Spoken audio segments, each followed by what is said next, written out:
ನಮಸ್ಕಾರ.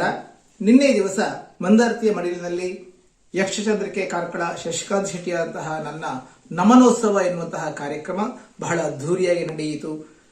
ಅನಾರೋಗ್ಯಕ್ಕೆ ತುತ್ತಾಗಿರುವಂತಹ ನಾನು ಮತ್ತೆ ಚೇತರಿಸಿಕೊಳ್ಳುವುದಕ್ಕೆ ಅಭಿಮಾನಿಗಳಂತಹ ನೀವೆಲ್ಲರೂ ತುಂಬು ಮನಸ್ಸಿನಿಂದ ಹಾರೈಸಿದ್ದೀರಿ. ನಿಮಗೆ ಕೃತಜ್ಞತೆಯನ್ನು ನೀಡುವಂಥದ್ದು ಆ ಉದ್ದೇಶವಾಗಿತ್ತು. ಧನ್ಯವಾದ ಸಮರ್ಪಣೆಗೋಸ್ಕರವಾಗಿ ನಿನ್ನೆ ನಡೆದಂತಹ ಕಾರ್ಯಕ್ರಮ ಅದು. ಆದರೆ ನಾನು ನಿನ್ನೆ ಭಾಷಣ ಮಾಡುವಂತಹ ಹೊತ್ತಿನಲ್ಲಿ ನನ್ನ ಮನದ ಅನಿಸಿಕೆಯನ್ನು ಹೇಳಿಕೊಳ್ಳುವಂತಹ ಹೊತ್ತಿನಲ್ಲಿ ಭಾವುಕನಾಗಿದ್ದೆ. ಇಬ್ಬರನ್ನು ನಾನು ಉಲ್ಲೇಖಿಸಲೇಬೇಕಾಗಿತ್ತು. ಅದು ನನಗೆ ಆ ಭಾವನೆಯ ತುಮುಲದೊಳಗೆ ನಾನು ಮರೆತು ಬಿಟ್ಟಿದ್ದೆ. ನಾನು ನೆನಪಿಟ್ಟು ಧನ್ಯವಾದವನ್ನು ಹೇಳಬೇಕಾದಂತಹ ವ್ಯಕ್ತಿಗಳು, ಒಂದು ಡಾಕ್ಟರ್ ವಿಶ್ವಸಂತೋಷ ಗುರೂಜಿಯವರು, ಬಾರ್ಕೂರು ಸಂಸ್ಥಾನದ ಗುರೂಜಿಯವರು.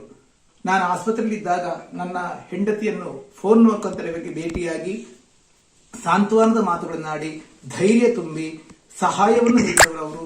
ಮಾತ್ರ ಅಲ್ಲ, ನಾನು ಗುಣಮುಖನಾಗಿ ಮನೆಗೆ ಬಂದ ಬಳಿಕವೂ ತಮ್ಮ ಬಾರ್ಕೂರು ಸಂಸ್ಥಾನಕ್ಕೆ ನನ್ನನ್ನು ಕರೆಸಿಕೊಂಡು ಬೇಕಾದಂತಹ ರೀತಿಯಲ್ಲಿ ಚಂದದ ಮಾತುಗಳನ್ನಾಡಿ ನೈತಿಕವಂತಹ ಸ್ಥೈರ್ಯವನ್ನು ತುಂಬಿ ಸಹಾಯದ ಧನವನ್ನು ನೀಡಿ ಜೊತೆಯಲ್ಲಿ ಅವರ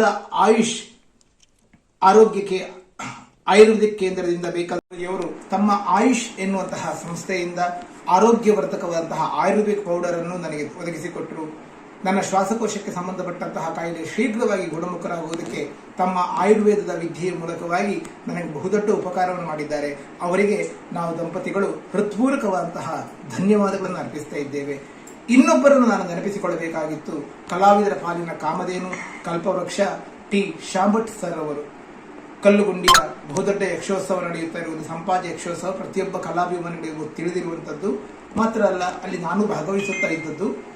ಅಂತಹ ಕಲಾವಿದರಿಗೆ ಸದಾಕಾಲ ಬೆನ್ನೆಲುಬಾಗಿ ನಿಂತಹ ಒಬ್ಬ ಯಜಮಾನರು ಅಂತ ಹೇಳಿದರೆ ಟಿ ಶಾಂಭಟ್ ಸರ್ ಅವರು. ನಾನು ನಿನ್ನೆ ಭಾವುಕನಾಗಿ ಅವರನ್ನು ಮರೆತು ಬಿಟ್ಟೆ, ಕ್ಷಮಿಸಿ ನನ್ನನ್ನು. ಕಲಾರಂಗವು ಅವರನ್ನು ಭೇಟಿಯಾದಂತಹ ಹೊತ್ತಿನಲ್ಲಿ ನನ್ನ ಆರೋಗ್ಯಕ್ಕೋಸ್ಕರವಾಗಿ ಹಾಸ್ಪಿಟಲ್ನ ಖರ್ಚಿಗೆ ಬಹುದೊಡ್ಡ ಮೊತ್ತವನ್ನು ಅವರೂ ಕೂಡ ನೀಡಿದವರು. ಅವರಿಗೂ ನಾವು ದಂಪತಿಗಳು ಹಾರ್ದಿಕವಾದಂತಹ ಧನ್ಯವಾದವನ್ನು ಅರ್ಪಿಸ್ತಾ ಇದ್ದೇವೆ.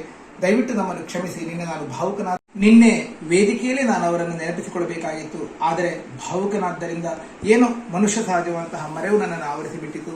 ಆದರೆ ಮತ್ತೆ ನಾನು ವೇಷ ಮಾಡುವಂತಹ ಹೊತ್ತಿನಲ್ಲಿ ನನ್ನ ಶ್ರೀಮತಿ ನನಗೆ ಅದನ್ನು ನೆನಪು ಮಾಡಿಕೊಟ್ಟಳು. ಮತ್ತೆ ಬೆಳಿಗ್ಗೆ ನಾನು ಅವರಿಗೆ ಕೃತಜ್ಞತೆ ಹೇಳುವುದಕ್ಕೋಸ್ಕರವಾಗಿ ಈ ಹೊತ್ತಿಗೆ ಈ ವಿಡಿಯೋ ಮಾಡಿ ನಿಮಗೆ ಕಳಿಸ್ತಾ ಇದ್ದೇನೆ. ನನ್ನನ್ನು ಕ್ಷಮಿಸಬೇಕು. ಅವರಿಬ್ಬರನ್ನೂ ಕೂಡ ನಾನು ಸದಾ ಸ್ಮರಿಸುತ್ತೇನೆ.